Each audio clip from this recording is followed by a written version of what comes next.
everyone, welcome back to our channel where grammar becomes your best friend. Today, we are diving into the past continuous tense, a tense that makes storytelling more dynamic. So grab your pens, your notebooks, and let's get started. What is this past continuous tense is used for? It is used to describe actions that were ongoing at a particular time in the past. For example, I was eating, they were playing. It's that simple. Now let's look at when and why we use this tense. Imagine the kettle was boiling when I walked in the door.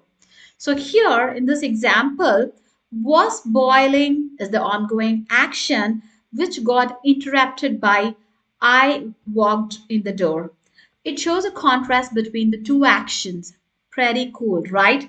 So this use often communicates an interruption or contrast between actions. Try thinking of similar situations where one thing was happening when another occurred. And in the next example, I was feeling sick all night long. Here, the past continuous tense shows an action that continued over a period of time in the past. It emphasizes the duration of feeling unwell or sick. Whenever you want to talk about how long something lasted in the past, this is the perfect tense to use. And the last one is she was practicing all day, every day. This use tells us something that happened repeatedly over time. It creates a vivid picture of consistent effort or habit in the past. And let's see some more examples or uses of the past continuous tense. Her kids were growing up so quickly. In this sentence, we are using the past continuous tense to describe an ongoing process of growth happening in the past. And if we want to say something which has started before a specific time, that time also we can use past continuous tense. Say, for example, it was 7 o'clock and she was working on her book. This shows that her action was working. You see here, she was working, right? Was working means had already started before the clock struck 7 and was still ongoing at the exact moment. Use the past continuous tense whenever you want to describe an action in progress during a particular time in the past. Let's see the structure of the past continuous tense. When we talk about the structure, it always starts with a subject plus auxiliary verb to be in its past form. Either it could be was or were depending on the subject, plus verb plus ing. Example, she was swimming last night at 7 p.m. So here she is the subject, was is an auxiliary verb, swimming is verb plus ing, and last night at 7 p.m. They were talking all night long.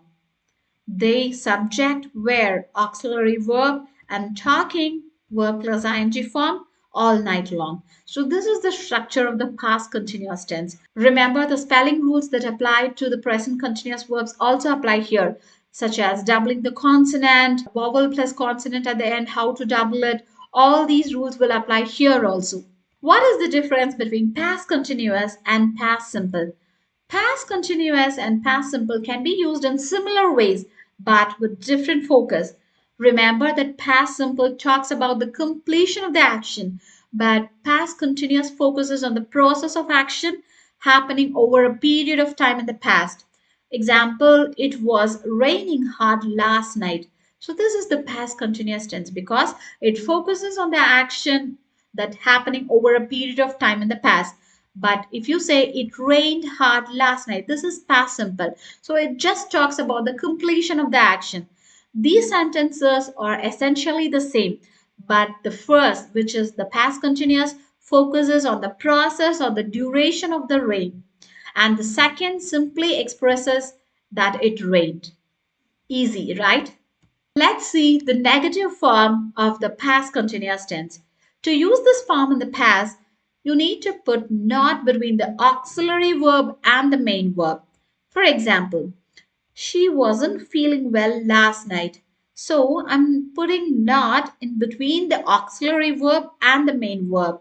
And here it was not raining very hard. So I'm using not between the auxiliary and the main verb. They weren't talking in the class. He wasn't cooking dinner last night. She was. Let's practice some of the questions in the past continuous tense.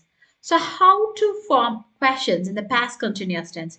Remember, for questions, we exchange the subject and the auxiliary verb, right?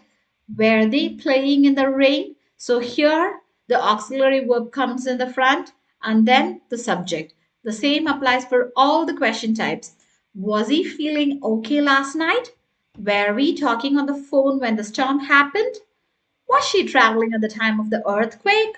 For all these type of question forms, always put the auxiliary verb in the first place and then the subject comes next. Now, it's time for you to practice.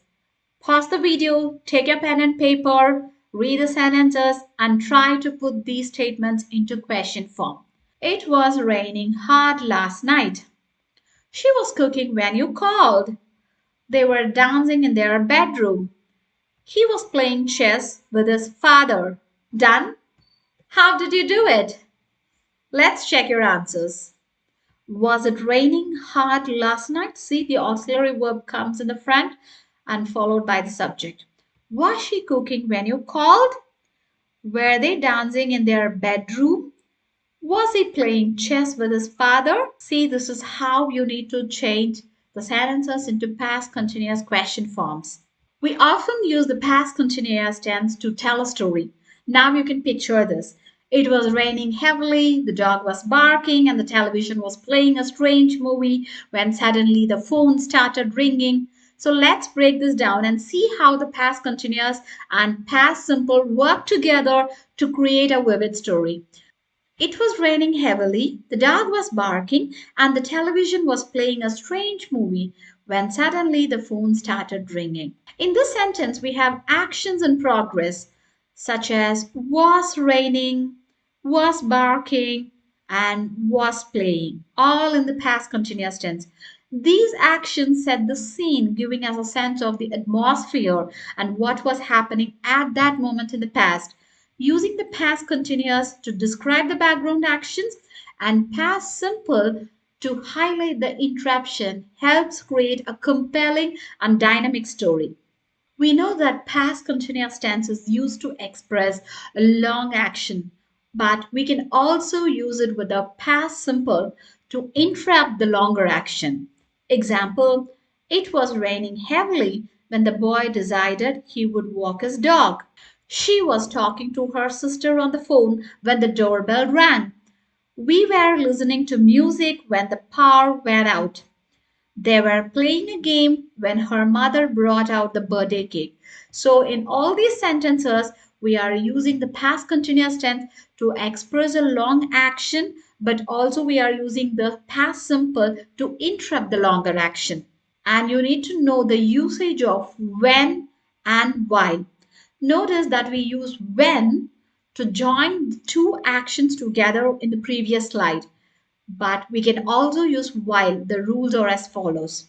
When plus short action, which is past simple, while plus long action, which is past continuous tense. When it started raining, she was walking to the store. While we were talking, the phone rang. So here we are using when for short action for past simple tense and we are using while for long actions. Please do remember that. Now let's practice. You need to identify whether when should come or the word while should come. Now it's your turn. Please pause the video, take your pen and paper, think for a moment, and then complete the answer. She was running past the store. Dash suddenly an alarm went off. They were planning to have a party. Dash she started to feel sick. I heard a noise. Dash I was watching a scary movie. Dash she was eating lunch. She got an email with good news. I hope you're done with your answers. Let's check your answers now. She was running past the store when suddenly an alarm went off. They were planning to have a party when she started to feel sick. So, when? I heard a noise while I was watching a scary movie. While she was eating lunch, she got an email with good news. Simple, right? Now it's time for review. Past continuous is formed with subject plus auxiliary verb plus ing. And it is similar to the past simple tense, but you need to focus in on the duration or the process of action. And we use it to talk about continuous actions in the past, often with past simple. In sentences with past simple, we often use when or while. And that's all for today's video. If you found this video helpful, please share, like, and subscribe for more English tips. See you in the next video. Bye bye.